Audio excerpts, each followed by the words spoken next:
고난과 죽음을 향한 예루살렘행 순례의 길에 참 많이 외로우셨던 것을 살펴봤습니다. 누가복음 9장 58절 하반절 말씀에 인자는 머리 둘 곳 없도다, 그 말씀이 바로 그 증거라고 할 수 있습니다. 그런데 오늘 세번문 말씀은 예수님께서 걸어가신 이러한 외로운 순례의 길 혹은 고독한 사명의 길이 궁극적으로 무엇이었는지를 잘 보여줍니다. 그것은 곧 죄인 한 사람 혹은 잃어버린 한 마리 양을 찾아 구원하기 위한 생명의 길이라는 것입니다. 그리고 그 길은 쉽지 않습니다. 고난의 길이라고 할 수 있습니다. 중요한 것은 이 길로 주님께서 저와 여러분들을 부르신다는 것입니다. 따라서 예수님을 따르는 우리들도 잃어버린 양 한 마리를 찾아 헤매는 목자의 마음으로 그 외로운 사명을 감당해야 하는 것입니다. 이렇게 죄인 한 사람을 구원하기 위해 잃어버린 한 사람을 찾기 위해 주님께서는 우리를 부르셨고 또 그 고난의 길로 저와 여러분들을 지금 이끌고 계시는 것입니다. 따라서 복음서 말씀은 이렇게 죄인 한 사람이 회개하면 하나님의 사자들 앞에 큰 기쁨이 될 것이라고 말씀하고 있습니다. 또한 서신서 말씀인 베드로전서에서 사도 베드로 역시 우리의 사명을 이렇게 한 사람이 회개하여 구원받도록 인도하는 것이라고 말하고 있는 것입니다.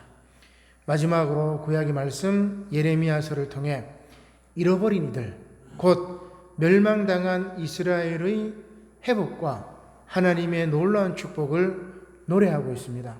특별히 오늘이 3.1절 기념주일인데 예수 그리스도의 회복의 은혜와 하나님의 놀라운 축복이 우리 민족과 이 땅 위에 가득 차 넘치기를 주님의 이름으로 간절히 축원합니다. 먼저 복음서 말씀부터 보겠습니다. 누가복음 15장 말씀은 잃어버린 것에 대한 세 가지 비유의 말씀입니다. 첫째, 잃은 양의 비유가 3절에서 7절까지 이어지죠. 둘째, 잃어버린 드라크마의 비유가 8절에서 10절까지 이어집니다. 여기서 드라크마는 옛 그리스의 은화입니다. 노동자의 하루 일당 정도의 금액이 되죠. 셋째, 잃어버린 탕자의 비유가 11절에서 32절까지 이어지는데 이것은 바로 다음 주에 나오는 누가복음 본문 말씀이 된다 볼 수 있습니다. 그리고 이 세 가지 비유가 주는 교훈은 바로 잃어버린 생명의 소중함입니다. 따라서 잃었던 것을 다시 찾았을 때의 기쁨을, 곧 잃었던 생명이 다시 회복되었을 때의 기쁨을 잘 보여주죠. 3.1절 만세운동도 마찬가지였고 8.15 강복의 기쁨도 마찬가지였죠. 말씀의 배경을 보겠습니다. 누가복음 15장 1절로 2절 말씀이죠. 함께 교독하겠습니다. 모든 세리와 죄인들이 말씀을 들으러 가까이 나오니 바리새인과 서기관들이 수군거려 이르되 이 사람이 죄인을 영접하고 음식을 같이 먹는다 하더라. 아멘. 자, 그러자 예수님께서 그 말씀을 듣고 이제 세 가지 비유를 말씀하시는 거죠. 그래서 이 두 가지 본문에 나오는 이 비유의 말씀을 제가 연속해서 한번 보도록 하겠습니다. 먼저 누가복음 15장 3절로 6절의 말씀입니다.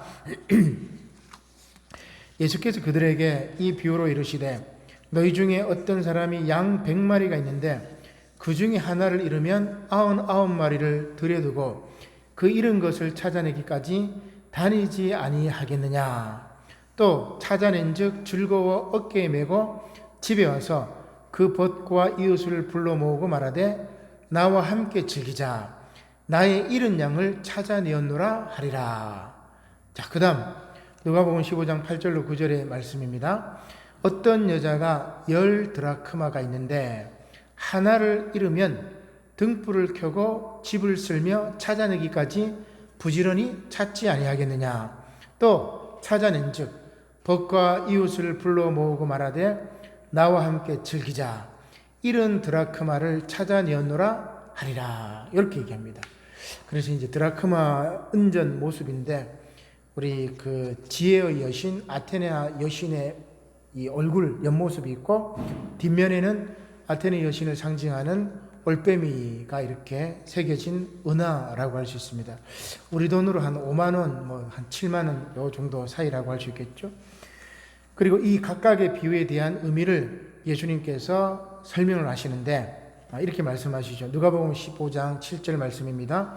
내가 너희에게 이르노니 이와 같이 죄인 한 사람이 회개하면 하늘에서는 회개할 것 없는 의인 99으로 말미암아 기뻐하는 것보다 더하리라. 15장 10절에도 이렇게 되어 있습니다. 내가 너희에게 이르노니 이와 같이 죄인 한 사람이 회개하면 하나님의 사자들 앞에 기쁨이 되느니라. 잃어버린 한 마리 양 한 마리와 잃어버린 동전에서 죄인 한 사람으로 확대가 되는 것이죠. 그리고 이렇게 잃어버린 죄인이 회개한 것은 의인 99으로 말미암아 기뻐하는 것보다 더 큰 기쁜 일이고 하나님의 사자들도 크게 기뻐할 것이라는 그런 말씀입니다. 따라서 우리의 사명은 이렇게 잃어버린 자들을 다시 찾는 것이고 그들이 다시 회개하도록 이끄는 겁니다. 코로나 상황으로 인해서 많은 사람들이 교회를 떠나가고 있습니다. 물론 교회의 잘못이고 또 잘못된 가르침을 전했던 목회자들의 잘못이기도 합니다. 그러나 그 잃어버린 그들을 찾으라고 예수님께서 오늘 저와 여러분들에게 말씀하고 있는 거죠. 그리고 우리의 사명은 이렇게 잃어버린 자들을 다시 찾는 것이고 그들이 다시 회개하도록 이끄는 것입니다. 그것을 오늘 사도 베드로가 말씀하고 있죠.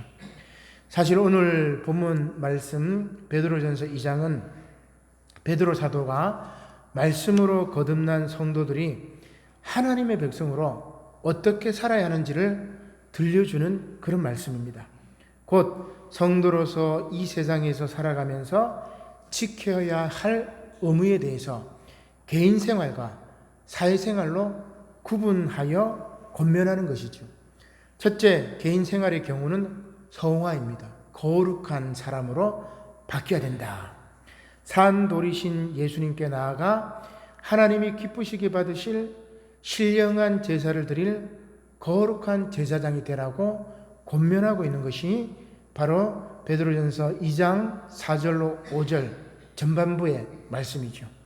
그리고 이제 둘째, 사회생활의 경우 오늘 본문 말씀에서 이방인들과 국가 권세와 핍박자들 앞에서 거룩한 삶을 살라고 권면하는 것이 바로 오늘 본문 말씀입니다. 베드로전서 2장 18절 말씀이죠. 우리 함께 읽어보겠습니다. 시작. 사은들아 범사에 두려워함으로 주인들에게 순종하되 선하고 관용하는 자들에게만 아니라 또한 까다로운 자들에게도 그리하라. 부당하게 고난을 받아도 하나님을 생각함으로 슬픔을 참으면 이는 아름다우나 죄가 있어 매를 맞고 참으면 무슨 칭찬이 있으리요. 그러나 선을 행함으로 고난을 받고 참으면 이는 하나님 앞에 아름다우니라. 아멘. 자, 여기서 사은들아 이 말인데 여기 보니까 오이케테스라는 말을 씁니다. 이 오이코스라는 말은 집이고 그 집 안에서 거주하면서 주인들에게 시중을 두는 종이라고 할 수 있죠. 노예라고 할 수 있습니다.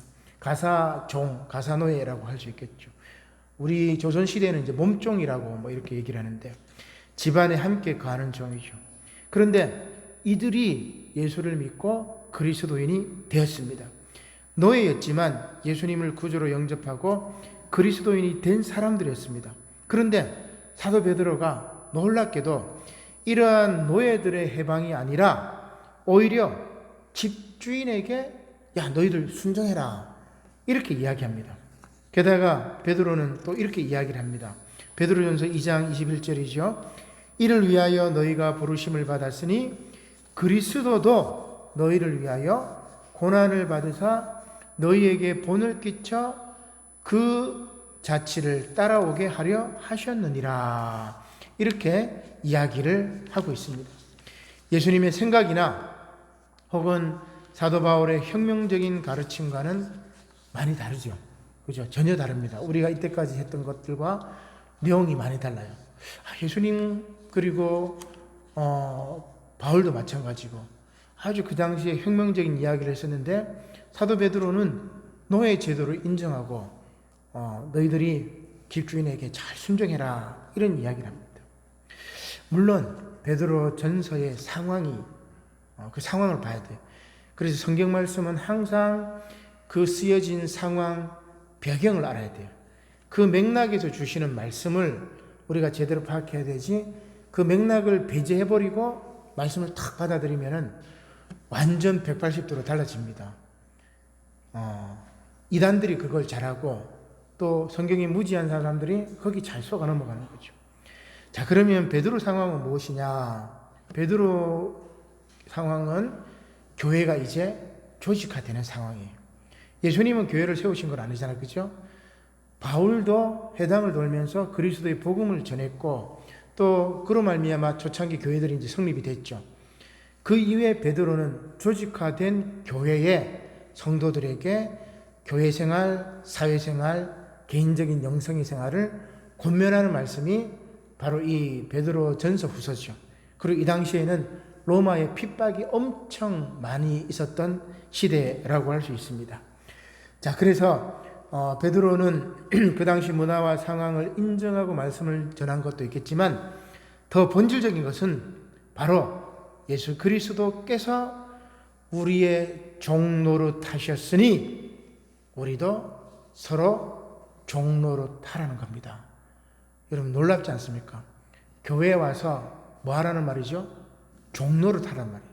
교회에 와가지고 왕노릇 하는 게 아니고 섬기는 종노릇을 하라고 얘기를 하시는 거예요. 왜? 예수님께서 그렇게 하셨기 때문에 너희도 그렇게 해라. 그 이야기죠. 사실 예수님이나 지금 우리들이나 노예는 아니죠. 그럼에도 불구하고 예수님은 우리에게 종과 노예의 모범을 보여주셨습니다. 그리고 실제로 그리스도인인 종들에게도, 그 몸종들에게도, 몸종이지만 노예지만 예수님을 믿고 변화된 사람, 노예 혁명, 그까지는 나가진 않아요, 지금. 그러나 그들에게 순종하라는 순종의 모범을 보여주신 겁니다. 계속 말씀을 한번 볼까요? 베드로전서 2장 22절의 말씀입니다.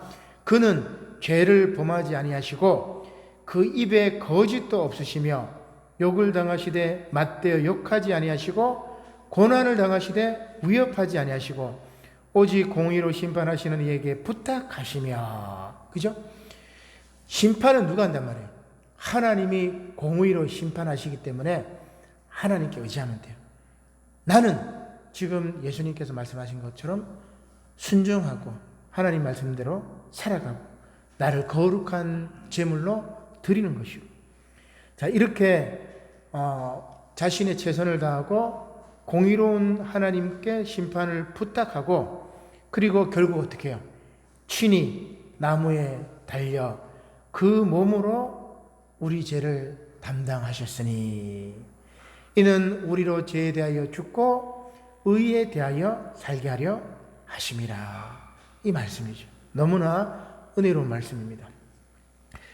자, 그러나 잃어버린 한 생명을 살기 위한 외롭고도 고통스러운 길이 바로 이 길이죠. 어디 누가 그렇습니까? 다 와가지고 왕노릇하고 상 윗자리에 앉으려고 하지 누가 종노릇하고 그렇게 하겠어요. 그 길이 힘들고 고통스러운 길이기 때문에 그렇습니다. 그러나 오늘 우리는 이러한 종의 삶이 아니라 그래서 상전의 삶을 추구하는 거죠. 길 잃은 양과 같이 인생의 참다운 의미와 그리스도 안에서의 삶의 아름다운 행복을 깨닫지 못하고 오직 권력과 명예와 부귀를 추구하여 세상에서 또한 교회에서 방황하는 겁니다. 우리 노예도 보면 그런 목사님, 그런 장로님 참 많이 봤어요. 제가 최근에도 또 그런 장로님 모습 이렇게 보기도 하고, 교인이 아니라 이 사람은 명예나 권력을 추구하기 위해서 평생을 그렇게 살아왔던 겁니다. 따라서 베드로는 이렇게 예수님께서 사셨던 종의 삶을 소개합니다. 베드로전서 2장 24절 말씀이죠. 후반절의 말씀입니다. 함께 읽겠습니다. 시작. 그가 채찍에 맞음으로 너희는 나음을 얻었나니 너희가 전에는 양과 같이 길을 잃었더니 이제는 너희 영혼의 목자와 감독 되신 이에게 돌아왔느니라. 아멘. 사랑하는 성도 여러분, 우리는 예수님께서 걸으셨던 그 외로운 고난의 길을 따라가야 할 것입니다. 그것은 우리 영혼의 목자와 감독이 되신 예수님께로 나아가 그분과 함께 동행하는 것입니다. 그런데 놀라운 것은 이렇게 예수님과 동행할 때 고난은 또한 고통은 슬픔이 아니라 행복과 기쁨의 원천이 된다는 것이죠. 구약 예레미야 선지자도 그것을 잘 알았습니다. 따라서 비록 예레미야는 눈물의 선지자로 유다 나라가 멸망당할 것을 선포했지만 그 멸망을 통해서 다시금 회복할 하나님의 은혜를 깨달았던 것입니다. 오늘 구약 예레미야 본문 말씀은 이미 멸망해버린 북왕국 이스라엘의 회복에 대한 약속입니다.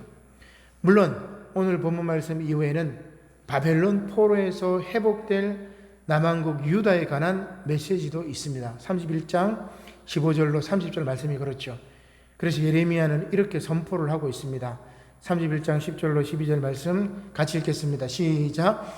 이방들이여 너희는 여호와의 말씀을 듣고 이스라엘을 흩으신 자가 그를 모으시고 목자가 그 양떼에게 행함같이 그를 지키시리로다.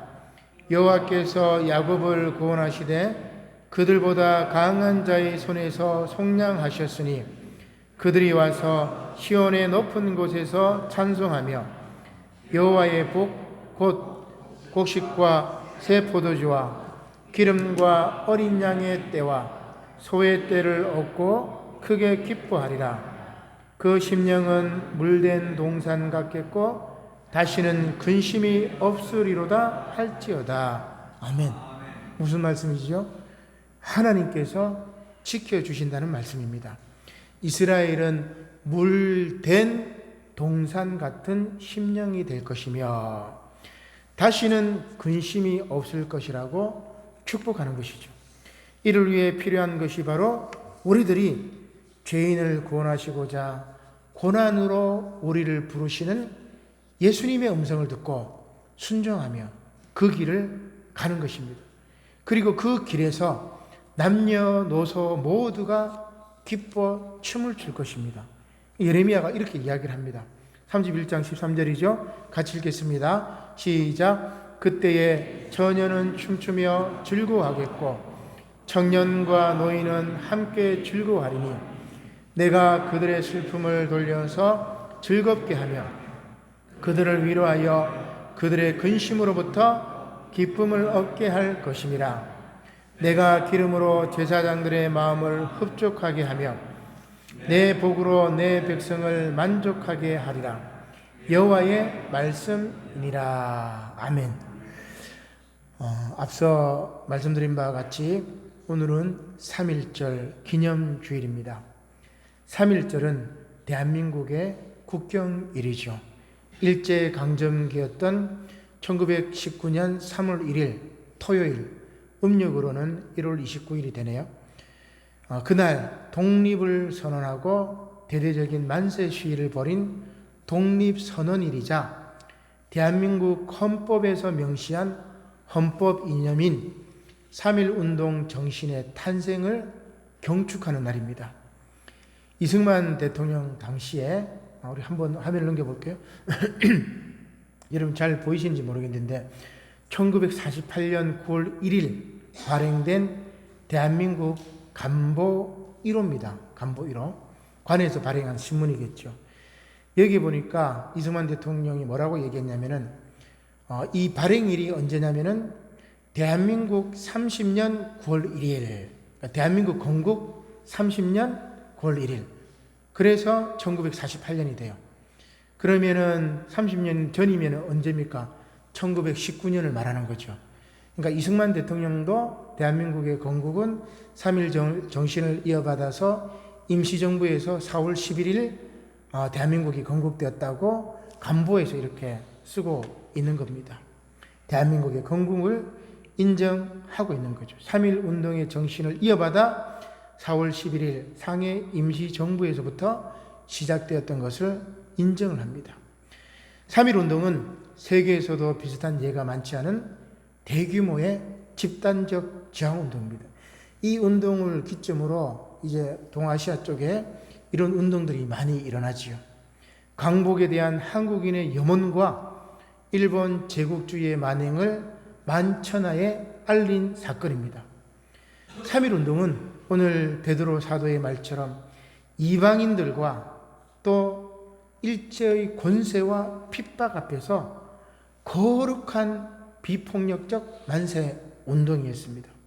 지금 미얀마에서도 지금 운동이 일어나고 있고, 지금 뭐 부산역에서도 11시마다 그런 이제 시도하고 집회도 하고 이렇게 하는데, 여러분 그런 운동이었습니다. 우리 선조들은 이렇게 부당하게 고난을 받았지만 참고 견디고 이겨내 마침내 해방을 이룬 것입니다. 안타까운 것은 우리 주체적으로 한 것이 아니라 강대국들이 해방을 시켜줬기 때문에 지금도 우리가 주체성이 없다 이렇게 볼 수 있겠죠. 아무튼 그것은 바로 하나님 앞에서 아름다운 것이라 할 수 있습니다. 자, 그런데 실제 대한민국 건국은 1919년 3.1 운동의 정신을 이어받아 4월 11일 상해 임시정부에서 시작되었지만 1945년 8월 15일 광복절을 건국절로 해야 한다는 이들이 있습니다. 그들의 논리가 뭐냐면은 국민, 영토, 주권이 확립된 1948년이 대한민국 건국된 거 아니냐 이렇게 얘기를 해요. 어떻게 보면 맞죠, 그죠? 뭐 영토가 있어야 되고 주권이 있어야 되고 국민이 있어야 되는데 영토와 주권은 있지만 영토와 국민은 있지만 주권은 어때요? 일본에게 뺏겼잖아요. 한일합병으로 말미암아. 자, 그래서 그거는 진정한 건국이 아니다 이렇게 이야기를 하죠.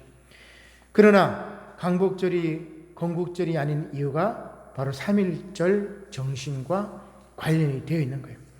임시정부는 3.1 운동을 계기로 하여 한반도를 비롯하여 해외 각지에서 존재하던 독립운동 단체들이 힘을 합쳐서 민주적 제도를 통해서 수립한 것이 상해 임시정부입니다. 거기에 대한민국 전통성이 있고 거기에 이승만 대통령 또 간보에서 그 임시정부의 전통을 받은 거예요. 이어받은 거란 말이에요. 자, 그런데 여기에 계속해서 이 논쟁을 하는 이들이 있습니다. 뭘까? 친일파들 때문이죠. 이 친일파들은 1948년 8월 15일을 광복절, 곧 해방 기념일이 아닌 건국절로 하자고 이야기를 합니다. 왜냐하면 상해 임시정부부터 이어진 독립운동의 정체성을 부정하는 거예요. 그렇게 돼버리면 8월 15일 1945년 광복절을 건국일로 해버리면 그 전에 독립운동을 해왔던 임시정부의 전통이 사라져버려요. 그러면 누구에게 이득이 되냐면 바로 친일파들에게 유리하게 되는 거죠. 친일 반민족 행위자들에게 면죄부를 대는 거예요. 독립운동을 했던 사람들의 성과가 아무런 인정을 받지 못하고 다른 나라가 우리를 해방시켜준 거기에 대한민국이 건국되었다고 해버리면 우리는 우리 주체성을 잃어버리는 겁니다. 친일에 뿌리를 두고 있는 현재의 기득권 세력들에게 그들의 정당성을 인정해 주는 것이 되는 거예요. 그게 한 3년입니까? 4년 전에 아주 치열하게 논쟁이 있었어요. 역사 교과서부터 시작해가지고. 기억나는 분들이 많으시겠는데 MBC 드라마 여명의 눈동자, 1991년도에 이제 시작됐던 드라마인데요. 거기 나오는 한 장면입니다. 화면 나오죠. 스즈키, 이 박근영 씨가 역할을 했는데, 이때는 참 젊었던 것 같아요. 이 고현정하고 최시라, 뭐 여러 명, 이제 여러분 기억나시는 것 같아요. 박상훈도 나오고, 뭐 여러 명이 나오는데, 이때 스즈키라는 이 악질 고등계 형사가 나옵니다. 수많은 독립운동가를 잡아 고문하고 죽여버리죠. 아무 죄 없는 사람에게도 누명을 씌워가지고 잡아 죽입니다. 주인공인 하림, 이 박상훈이죠. 이 하림이, 이 스즈키가 이 하림의 가족들도 잡아 죽여버려요. 그래서 하림도 잡아 죽이려고 아주 막 괴롭힙니다. 그런데 그러던 중에 2차 세계대전이 일어나고 하림은 일제에 징병되어 가지고 끌려갑니다. 가서 탈출을 하죠. 탈출을 하고 미군 특수부대에 들어가서 독립운동을 했습니다. 그리고 전쟁이 여러분들 잘 아시는 바와 같이 연합군의 승리로 끝나고 해방이 된 거예요. 소와 손들기. 그 당시 일본 왕, 뭐 천황이라고 이렇게 하기도 하지만 일본 왕 소아가 손을 들었어요. 그게 8.15 강복절이고, 북한에서는 소아가 손들었다, 일본 왕이 손들었다고 해서 8.15 강복절을 소아 손들기 뭐 이렇게 이야기를 합니다. 자, 드디어 세상이 바뀌었습니다. 하림은 평범한 시민으로 돌아갑니다. 그런데 어느 날 하림이 경찰서에 들어갔다가 충격적인 광경을 목격합니다. 경찰서에서 여전히 부하들을 호령하고 있는 스즈키를 발견한 거예요. 여러분 한번 생각해 보세요.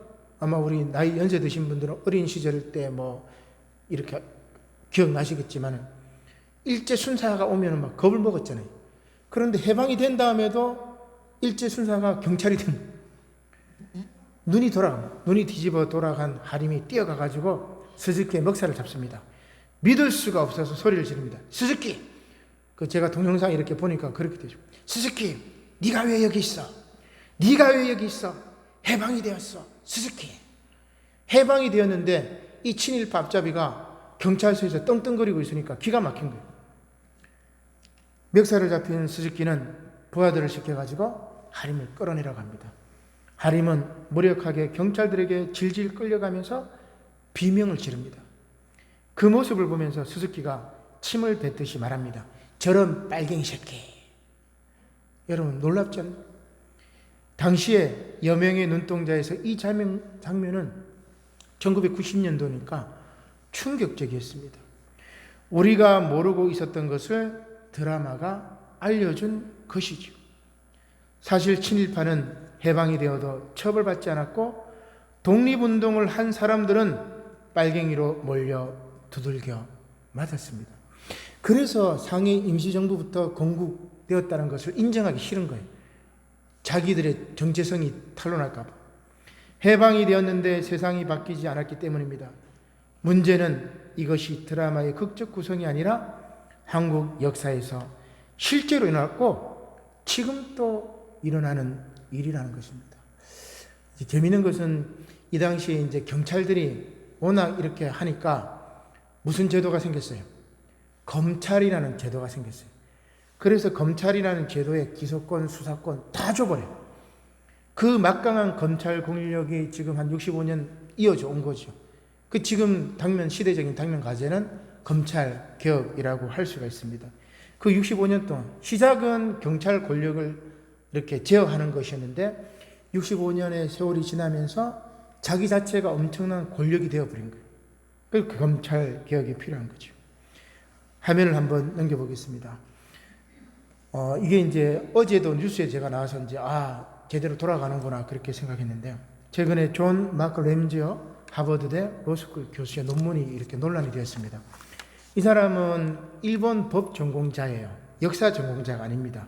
그런데 이 사람이 일본 펀드를 지원받아가지고 일본군 위안부 피해자를 매춘부라고 이렇게 주장한 논문을 3월 발행 예정인 학술지에 실을 예정했어요. 그래서 막 논란이 많이 됐었죠. 근데 어제 아렌가 렌지어 교수가 내가 잘못했다. 근거 없는 것을 인용했다. 반성을 했어요.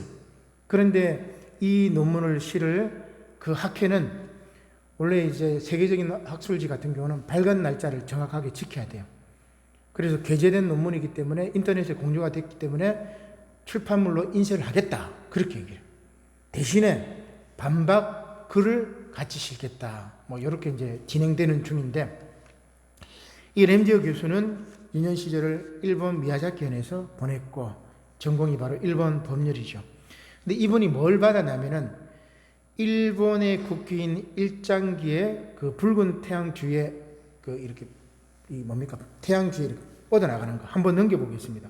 그림을 보면 제가 이제 히틀러하고 아베하고 이렇게 연결했던 그림을 찾은 건데 오른쪽에 보면은 여러분들 보시기에 오른쪽으로 그죠?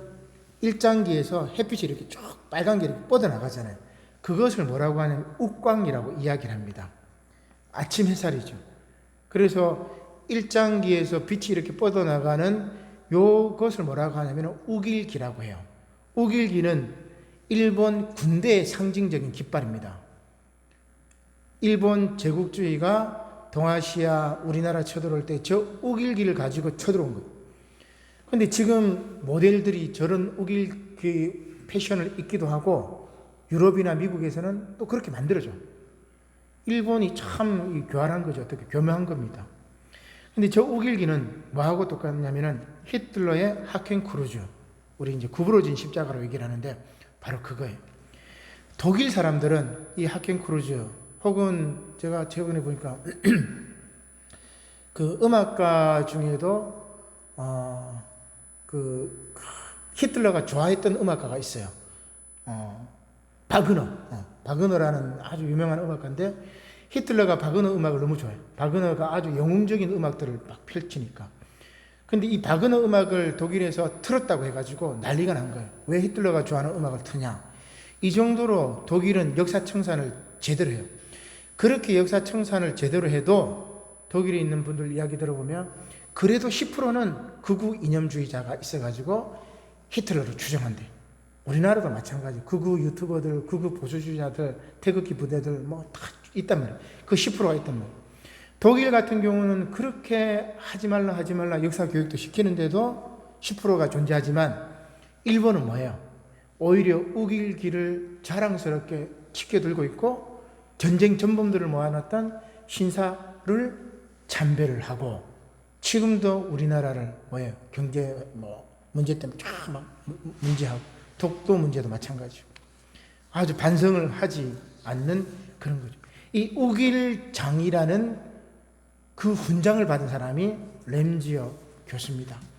그러니까 역사 전쟁이에요. 역사 전쟁. 이렇게 지금 이 땅에는 그 친일파들이 잔존해 있는데 놀라운 것은 스즈키가 하림을 빨갱이라고 몰아붙이듯이 친일파들이 살아남는 길은 무조건 상대방을 빨갱이라고 몰아붙이는 겁니다. 최근에는 종북좌파, 좌빨, 사회주의 이렇게 운운하고 있죠. 제가 지지난주인가 그 급한 회의가 있어가지고 갔다가 이제 돌아오는 길에 택시를 한번 오랜만에 탔었는데 그 기사님이 이제 부동산 문제 얘기하면서 이런 얘기를 해요. 뭐 집도 많은데 자꾸 집 짓는구나 하면서 그 집 지어가지고 중국인들 주고 탈북자들 주고 사회주의 되는 거 아니냐고. 막 이 얘기. 제가 아무 말도 안 하고 그냥 고개만 끄덕거리고 왔는데 그 사람은 왜 저렇게 생각할까? 그죠? 그런 쪽 유튜브만 계속 본 거예요. 일방적인 정보만 본 거예요.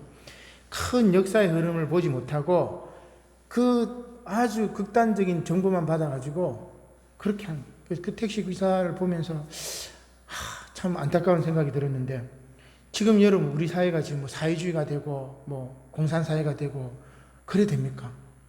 정말 민주주의 사회이기 때문에 그런 말 해도 안 잡아가요. 그죠? 그렇지 않아요? 옛날에는 대통령 막걸리 한잔 하다가 대통령 욕했다가 잡혀갔잖아요. 박정희 시대 때는. 지금은 뭐 문재인 빨갱이라고 얘기해도 잡아가지 않아요. 하다못해 정광훈 목사 같은 경우도 잡혀 들어갔다 풀어줘. 얼마나 자유로운 세상이면 그랬을까. 안타까운 세상입니다. 자, 이들은 친일파들은 자신들을 친일파라고 부르지 말고 근대화 세력이라고 불러달라고 합니다. 자신들을 군사 독재 세력이라고 부르지 말고 근대화 세력이라고 불러달라는 것이죠. 그들의 논리는 간단합니다. 친일하면 어때? 경제만 살리면 됐지. 독재하면 어때? 경제만 살리면 됐지. 범죄자면 어때? 경제만 살리면 됐지. 사기꾼이면 어때? 경제만 살리면 됐지. 여러분, 예수님께서 뭐라고 말씀하셨어요? 사람이 떡으로만 살 것이 아니라 하나님의 말씀으로